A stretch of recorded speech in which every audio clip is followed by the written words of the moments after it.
E o que é curioso é que a própria Rosa Luxemburgo ela não percebia o quanto ela era importante para as mulheres alemãs. Ela não tinha, ela fica muito espantada quando 1000 mulheres de Berlim vão buscá-la na prisão da Barnimstrasse em 18 de fevereiro de 1916, quando ela é solta, né? E lhe dão montanhas de presente. E aí ela diz, gostaria de uivar de vergonha e só me consolo em pensar que não sou senão o mastro em que elas penduraram a bandeira de seu entusiasmo comum pela luta.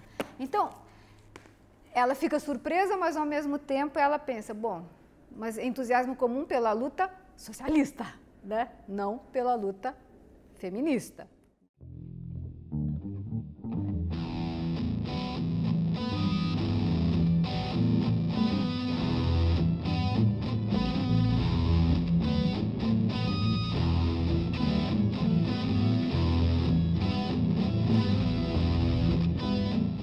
Que fica como contribuição da Rosa Luxemburgo para o movimento feminista? Primeiro que tudo, o seu exemplo como mulher independente. Tudo bem, ela não teorizou sobre o amor livre, mas ela o praticou. Ela não teorizou sobre a emancipação das mulheres, mas foi uma mulher independente por meio do seu trabalho intelectual, como jornalista e como professora. As mulheres alemãs, feministas alemãs dos anos 80, começaram a se indagar se não era possível tirar da Rosa algo que fosse além dessa mulher tão dura, tão, né, que ela chamava de uma mulher masculinizada. E começaram a se perguntar se as ideias da Rosa não poderiam ajudar a pensar uma política diferente daquela política levada a cabo pelos homens, uma política mais próxima das pessoas, mais próxima daquilo que as pessoas precisam, né? Uma política menos tecnocrática, menos guerreira, menos destruidora, né? Elas também admiravam que a Rosa participava do espaço público como oradora, como professora, como jornalista, tal.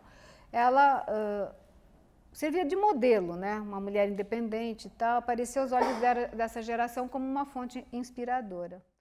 A Rosa adota a posição convencional das feministas marxistas do começo do século XX. Nos artigos é isso que aparece. Ela tem uma visão idealizada da família e da mulher trabalhadoras, da família trabalhadora e da mulher trabalhadora. E parece não perceber a opressão de gênero na família trabalhadora, né? Parece que é uma coisa idílica a família dos trabalhadores, né? E o raciocínio se limita a essa oposição grosseira entre, de um lado, as damas, né, que são apenas estômagos e cozinheiras dos maridos e bonecas e não sei o quê, e do outro lado, as trabalhadoras que são independentes porque ganham salário enfim, lutam pela causa socialista, né?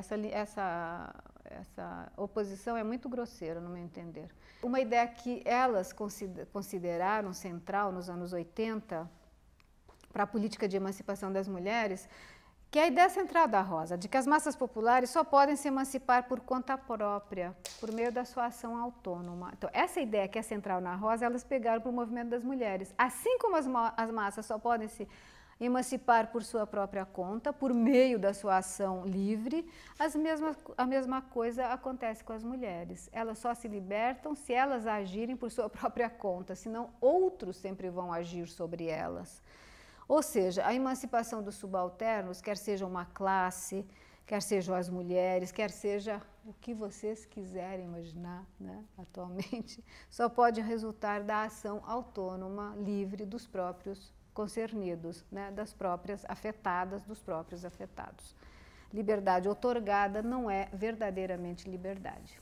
Ela diz claramente que o trabalho doméstico executado pela mulher trabalhadora, dentro das 4 paredes da casa, para garantir a existência da família, a educação dos filhos, e fazer isso com o salário pequeno que o marido ganha, que esse trabalho não é trabalho produtivo.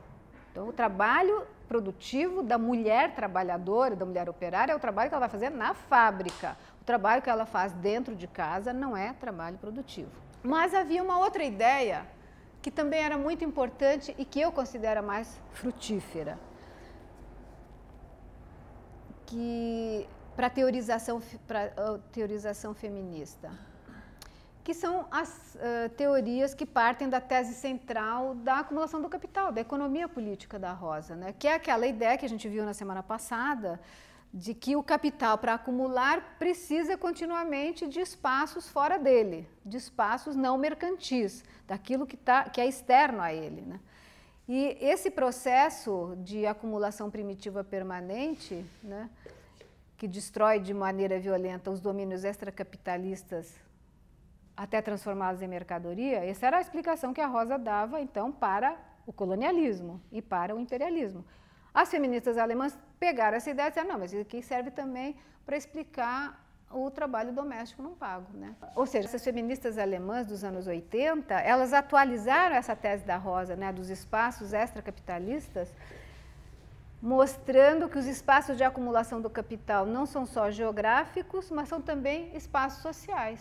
Então, como, por exemplo, isso que eu falei, né, o trabalho doméstico não remunerado das mulheres, que permite que o trabalhador assalariado tenha um salário mais baixo. É o trabalho mal remunerado das mulheres que é a referência. E isso daí é o que uma feminista americana chamada Nancy Hartsock chama de feminização da acumulação primitiva.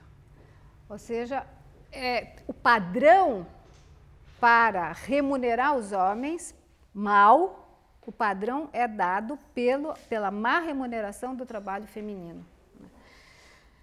E isso é absolutamente necessário para a acumulação do capital. Então, de fato, é uma ideia que é bastante frutífera do ponto de vista da teoria feminista, né?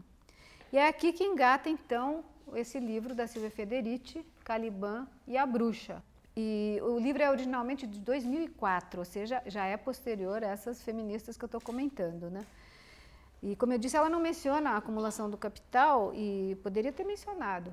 E me chamou a atenção o título do livro, Caliban e a Bruxa, né? São dois personagens da peça do Shakespeare, né? Da Tempestade. O Caliban era um escravo, filho de uma bruxa, e a bruxa é uma personagem secundária na peça do Shakespeare. No livro da Silvia Federici é a personagem central.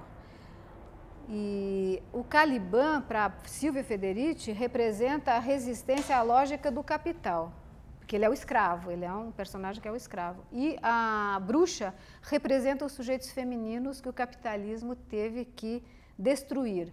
Então, que sujeitos eram esses? Na Idade Média, a herege, a curandeira, a esposa desobediente, a mulher que vive sozinha, etc, etc. Tudo isso, o livro dela é muito rico, eu recomendo que vocês leiam, é um belíssimo livro e muito bem escrito, é uma delícia de ler. E ela faz um apanhado, né? Ela mesma não vai às fontes primárias, mas ela usa os historiadores para montar esse quadro dela. Então, o que é que ela quer fazer? Ela quer entender o desenvolvimento do capitalismo de uma perspectiva feminista. E, para isso, ela vai fazer uma coisa muito arriscada e exigente, que é analisar a transição do feudalismo ao capitalismo. Novamente, vamos voltar a analisar a transição do feudalismo ao capitalismo, mas agora do ponto de vista das mulheres. Do ponto de vista das mulheres, do ponto de vista do corpo e do ponto de vista da acumulação primitiva. Eu vou comentar esse último ponto porque engata justamente com a nossa última aula da semana passada, né, da acumulação primitiva. E ela usa o conceito de acumulação primitiva, mas ela mostra aquilo que a distingue do Marx. E isso eu achei bem interessante, né? Ela diz que enquanto Marx analisa a acumulação primitiva do ponto de vista do proletariado assalariado, do sexo masculino e do desenvolvimento da produção de mercadorias, eu, Silvia, a examino do ponto de vista das mudanças que introduziu na posição social das mulheres e na produção da força de trabalho. Então, o Marx tem um ponto de vista sexista, masculino, e ao fazer isso, ao ter esse ponto de vista, ele deixou de lado uma série de fenômenos que são centrais para a acumulação do capital e que ela analisa. que é, o que aconteceu? Uma nova divisão sexual do trabalho. Nessa passagem, então, nessa transição do feudalismo para o capitalismo, ocorreu uma nova divisão sexual do trabalho, a construção de uma nova ordem patriarcal baseada na exclusão das mulheres do trabalho assalariado. As mulheres tinham trabalho assalariado na Idade Média, é o que ela vai mostrar, com base em fontes inesgotáveis, eu poderia dizer, dos historiadores que trabalharam isso, né? E na subordinação das mulheres aos homens, né? A transformação do corpo das mulheres em máquina de produção de novos trabalhadores. Ou seja, as mulheres passaram a ser, as mulheres tinham meios anticoncepcionais na Idade Média, aí dessa transição isso foi proibido, daí elas foram, tinha que fazer com que elas se tornassem reprodutoras de filhos, obviamente, para que o capitalismo tivesse força de trabalho. São teses muito, assim, que dão muito o que pensar, né? São muito, enfim, instigantes, né? Eu acho, né? Gente, quando vocês veem as fotos, só tem homem velho, de barba. E ela não, uma mocinha de 27, 28 anos aí no meio daquela velharada. E no centro disso tudo tem a caça às bruxas, que ela diz, bom, no caso do Michel Foucault, né, que é um dos outros autores que ela critica, ela diz, bom, o Michel Foucault, quando ele faz toda aquela história mostrando a repressão dos corpos e tal, em momento algum ele fala da caça às bruxas, que é uma coisa meio chocante mesmo, porque foi uma coisa, assim, a quantidade de mulheres que foram queimadas não é qualquer coisa, né, sabe, um pouquinho, né, então é incrível que isso não tenha aparecido.